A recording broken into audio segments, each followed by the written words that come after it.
नमस्कार साथियों, मेरे YouTube चैनल पर शिक्षा विभाग से संबंधित नवीनतम अपडेट्स पाने के लिए सब्सक्राइब कीजिए, बेल आइकन को प्रेस कीजिए और ऑल नोटिफिकेशन को ऑन करके रखें, जिससे नवीनतम अपडेट्स आपके मोबाइल पर तुरंत मिल सके। साथियों, ट्रांसफ़र पॉलिसी के संदर्भ में अपडेट है सभी के लिए और यहाँ ट्रांसफ़र नीति जारी हुई है। राजस्थान सरकार के ग्रामीण विकास और पंचायती राज विभाग द्वारा एक आदेश जारी करके और पंचायती राज विभाग से संबंधित ये है। इसमें जो दे रखी है आदेश के अंदर दे रखा है राजस्थान पंचायती राज नियम 1996 के नियम 290 के उपनियम अधिनियम की धारा 89 की उपधारा 2 के खंड 1 और 4 में विनिर्दिष्ट पदों पर कार्य कर रहे कर्मचारियों को विशेष परिस्थितियों में उनके अनुरोध पर राज्य सरकार द्वारा जिले से बाहर स्थानांतरित किया जा सकेगा के संदर्भ में जो जारी अधिसूचना दिनांक 6 जून 2023 के क्रम में स्थानांतरण नीति निम्नानुसार रह जाएगी। और देखिए यहाँ जो नीति बनाई गई है उसके जो पॉइंट्स है और क्या क्या है मैं आपको बता देता हूँ। इसमें दे रखा है राजस्थान पंचायती राज अधिनियम 1994 की धारा 89 के तहत राजस्थान पंचायती समिति जिला परिषद सेवा गठित है। भर्ती जिलेवार किए जाने के प्रावधान है। जिला कैडर से अंतर जिला, देखिए जो महत्वपूर्ण लाइनें हैं वह मैं बता देता हूँ। जिला कैडर से अंतर जिला स्थानांतरण के क्रम में ग्रामीण विकास और पंचायती राज की अधिसूचना जो कि दे रखी है, इसके पश्चात परंतु जोड़ा गया है जो कि निम्नानुसार है। परंतु अधिनियम की धारा 89 की उपधारा 2 के खंड 1 और 4 में यह विनिर्दिष्ट पदों के कर्मचारियों को उस जिले से बाहर स्थानांतरित नहीं किया जाएगा जिसमें उन्हें नियुक्त किया गया है। तो ये इम्पोर्टेंट रहेगा यहाँ पर।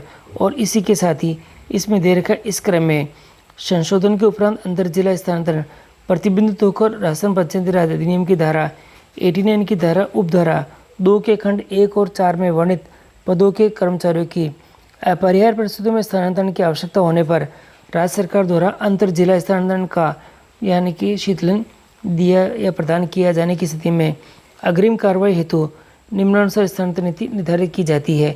अंतर जिला सचिव अंतर जिला स्थानांतरण से प्रतिबंधित पदों की कर्मचारियों की श्रेणियों को निर्धारित करते हुए राज्य सरकार द्वारा अंतर जिला स्थानांतरण किया जा सकेगा। यानी अंतर जिला स्थानांतरण है वह होगा एक जिले से दूसरे जिलों में समायोजन पर विचार किए जाते समय निर्धारित जो वरीयता क्रम में प्रकरण पर विचार किया जाएगा। और यहाँ जो कि बिंदु कुछ इस प्रकार से आए हुए हैं वह देख लीजिएगा आप। यहाँ पे दे रखा है मेडिकल बोर्ड सक्षम स्तरों द्वारा प्रमाणित असाध्य रोग यथा कैंसर, मस्तिष्क, हृदय, फेफड़े, किडनी के गंभीर अथवा अन्य प्राणघातक रोग से ग्रसित कार्मिक, उनके पति पत्नी अविवाहित होने की स्थिति में उनके माता पिता अथवा उनके स्वयं की जाइंदा जो संतान है वह।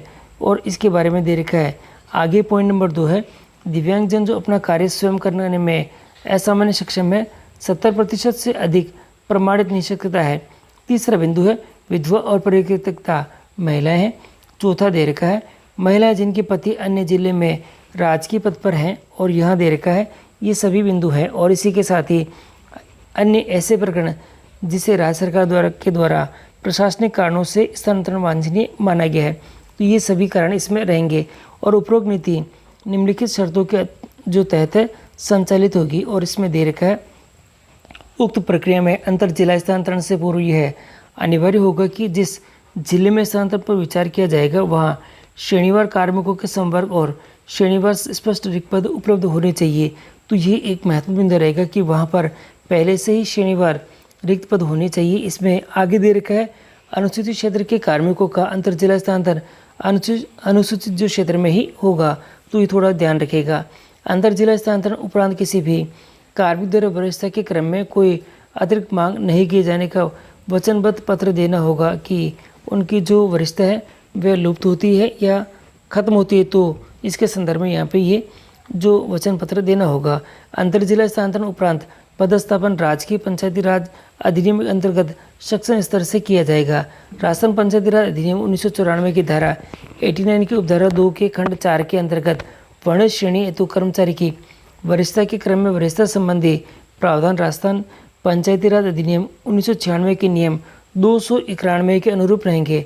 साथियों यहाँ दे रखा है धारा 89 की धारा 2 के उपखंड 1 में वर्णित श्रेणी की वरिष्ठता सूची राज्य स्तर पर, देखिए वरिष्ठता सूची राज्य स्तर पर निर्मित होने से वरिष्ठता राज्य स्तरीय सूची के अनुरूप ही होगी। तो ये भी इम्पोर्टेंट रहने वाला है। इसी के साथ ही यहाँ दे रखा है इस नीति के अंतर्गत किए गए कर्मचारियों के स्थानांतरण स्वैच्छिक आधार पर होने से कर्मचारियों को यात्रा भत्ता, देखिए यात्रा भत्ता, कार्यकालीन काल और स्थानांतरण पर मिलने वाले कोई परिलाभ देय नहीं होंगे। महत्वपूर्ण रहने वाला है पॉइंट नंबर 5।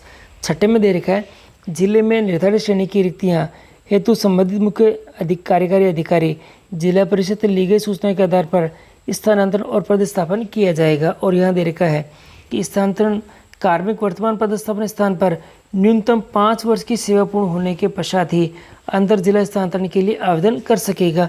तो ये जो टाइम बाउंडेड काम है ये भी इसमें रहेगा। आगे दे रखा है कार्मिक की जो SSO ID के माध्यम से स्थानांतरण और पदस्थापन हेतु ऑनलाइन आवेदन पत्र लिए जाएंगे। और यहाँ दे रखा है स्थानांतरण पदस्थापन आदेश राज्य सरकार द्वारा स्थानांतरणों पर प्रतिबंध हटने पर जारी होंगे।